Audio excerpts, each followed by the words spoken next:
All right, so this is group 35, and we did our genetic testing part on nicotine dependence. So a little background on nicotine dependence.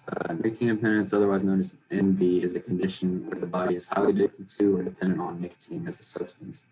This can occur when someone starts to smoke, for example, or finds that they become dependent on their substance in their daily routines. While environmental factors such as family and peer structures can influence whether or not you smoke, studies have found that people are genetically predisposed to becoming a nicotine addict. While the numbers aren't very clear as to how many people suffer from ND, it's clear that genetics has a great influence on determining one's addicted phenotypes at an heritability rate of around 50 to 70%. There are three main genes associated with the genetic variations that cause nicotine independence. OPRM1, CHRNA4, and DDC are just a few. The CHRNA4 gene, for instance, acts as a set of instructions for producing a subunit of an important protein, which acts as a communicator between nerve cells and the brain. This protein acts as a channel in the cell's membrane, regulating the inflow and outflow of nicotine and dopamine. Mutations in this gene change the shape of the channels and makes a person more or less responsive to an intake of nicotine. The more receptive these channels are to nicotine, the more dependent a person becomes. There are approximately 10 SNPs associated with nicotine dependence. For each SNP, there are approximately 3 possible genotype variations, so approximately 30 differing base pairs will need to be on our SNP chip test. RS10485057 has 3 possible genotypes, AA, AG, and GG. AA and AG are normal, while GG is linked with an increased risk for nicotine dependence. However, the actual change in risk is unknown. This SNP is on gene OPRM1, which has a normal function of regulating pain, reward, and addictive behaviors. This protein is found specifically in the nervous system. Nicotine does not directly react with the opioid receptor, but rather triggers differing neurotransmitters. SNP RS10485057 causes amplified feelings of pleasure from nicotine. In summary, the SNP GG on the gene OPRM1 is associated with nicotine dependence. So, this SNP's allele variations would be useful additions for a SNP chip testing the risk of nicotine dependence. RS105130 also has 3 possible genotypes. CC, which is normal, CC, CT, which causes a 1.3 increased risk of lung cancer, and TT, which causes a 1.8 increased risk of lung cancer.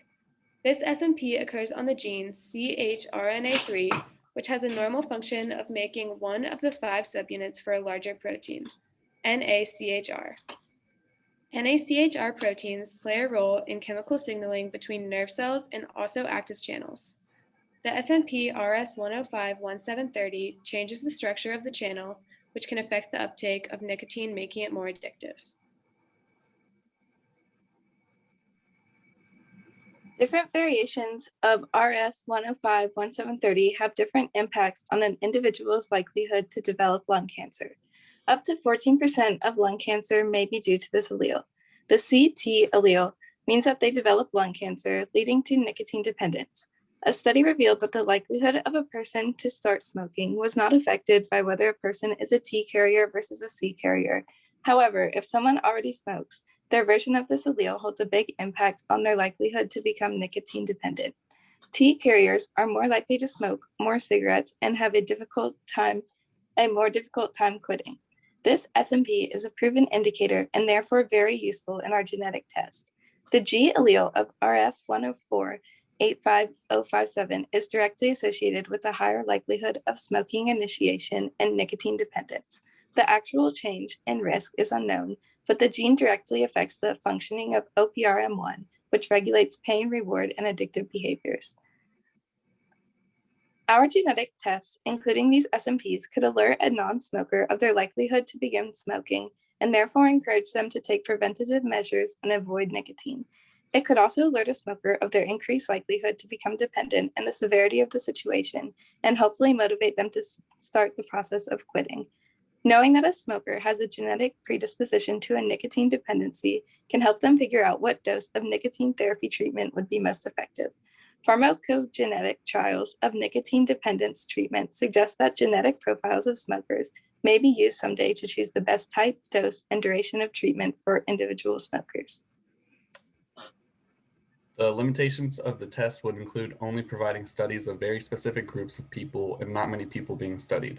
For example, there have been studies with a little more than 400 Israeli women who tested homozygous for the HTR6C276T allele were found to have a slight increase of smoking initiation if they had experienced trauma, which is a very specific case for only a few people who are Israeli and have experienced trauma. Another very specific part of the test that only applies to certain people is linked to the SMP and the CHRNA5 gene. And it states that the SMP resulted in a recessive mode of inheritance and resulting in a slight increased risk of nicotine dependence only if you smoke cigarettes. There have been found variations in the DRD4 and the DRD2 genes that have been seen to lead to nicotine dependence in adolescents. It was found that smoking initiation was related to the allelic differentiation in the DRD4 gene, while the smoking continuation was found in the allelic differentiation in the DRD2 gene. But they have not been able to determine the alleles in each individual gene that produce these results based on the microarray test. Also, this test is only applied for children who have began smoking initiation at a young age, which is not the majority. Testing positive for a genetic disease may cause someone to feel angry, depressed, anxious, or guilty. It can also cause familial tension to run high because results may indicate previously unknown information about other family members or for future children. In terms of financial concern, some employers, insurance companies may discriminate or increase prices because of the increased costs associated with certain genetic diseases. People may not want to get tested for fear of discrimination or extra cost.